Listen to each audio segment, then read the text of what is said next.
મહેસાણા મહાનગરપાલિકાની આવનારી ચૂંટણીને લઈને રાજકીય માહોલ ગરમાયો છે। ત્યારે વોર્ડ નંબર 8માં કોંગ્રેસના ઉમેદવાર દ્વારા જોરશોરથી જનસંપર્ક અભિયાન હાથ ધરવામાં આવ્યું છે।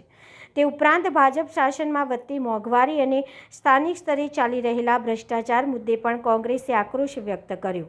લોકો સાથે સિટી જોડાણ વધારવા માટે લોક દરબાર અને ફરિયાદી પેટી જેવી વ્યવસ્થા શરૂ કરવાની પણ જાહેરાત કરવામાં આવી છે।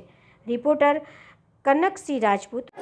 આવનાર સમયની અંદર પ્રજાજનો જો અમને પ્રતિનિધિત્વ કરવાનો મોકો આપશે અને જીતાડીને તેઓ નગરપાલિકાની અંદર મોકલશે તો અહીંના જે મુખ્ય પ્રશ્નો છે, જેમ કે ગટર લાઈન ઉભરાવાનો, અહીંયા વર્ષો જૂની જે વરસાદી પાણીના નિકાલ માટેની ગટરનો મોટો પ્રશ્ન છે, એ ગટરના પ્રશ્નનો એ પાણી નિકાલ, વરસાદી પાણી નિકાલનો પ્રશ્ન છે। રાજકમલ જે વિસ્તાર છે, રાજકમલથી માલગોડાઉનનો આખો રોડ જે પાણીથી કેડસમો અને ભરાઈ જાય છે તો ત્યાં ગાડી પણ નીકળી શકતી નથી। તો એવા જે મુખ્ય પડતર પ્રશ્નો છે એમનો નિકાલ લાવવા માટે અમે પૂરેપૂરી કોશિશ કરીશું અને પ્રજાજનોને આમાંથી રાહત મળે એવું અમે કાર્ય કરીશું। અને અહીંયા આ વિસ્તારની અંદર રાત્રે અંધારપટ હોવાથી અને કોઈ સીસીટીવી કેમેરાની સુવિધા ના હોવાથી અહીંયા રાત્રે શું કાર્યો થાય, માલગોડાઉનની અંદર ચોરીઓ થાય, ગુંડા તત્વો, લુખા તત્વો ફરતા હોય તો એની ખબર ના પડે તો સીસીટીવી કેમેરા લગાવવાની પણ વ્યવસ્થા કરીશું।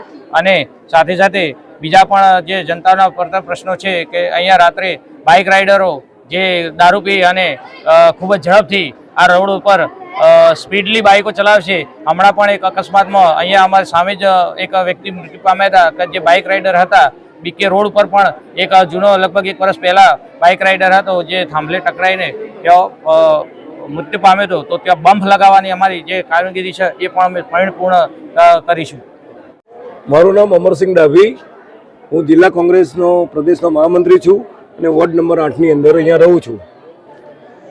મારા વિસ્તારની અંદર જ્યારથી ભાજપ સરકાર આવી છે ત્યારથી આ વિસ્તાર એટલે કે સમગ્ર મહેસાણા વિસ્તારની વાત કરું છું, પણ સૌથી વધારે અમારો મમૈયા નાળાથી રાજકમલ વિસ્તારની અંદર અસામાજિક તત્વો જેવા કે દાખલા તરીકે અહીંયા દારૂના અડ્ડાઓ, લૂંટફાટ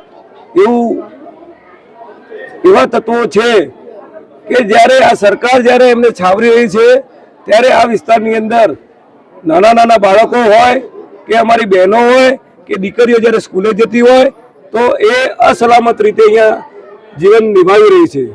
એટલે અમે આ વિસ્તારની અંદર જ્યારે અમારા 3 ઉમેદવારો, શિક્ષિત ઉમેદવારો ઊભા રાખ્યા છે અને સમગ્ર વિસ્તારની અંદર અમે દરેક જનતાને આહવાન કરીએ છીએ કે સલામત સરકાર લાવી હોય, સલામત પ્રશાસન લાવવું હોય તો કોંગ્રેસની સરકારને મત આપી અને આ વિસ્તારમાં કોંગ્રેસનું શાસન લાવીએ અને આ વિસ્તારમાંથી ભય નાબૂદ કરીએ એવી અમે પ્રજાજનોને વિનંતી કરીએ છીએ।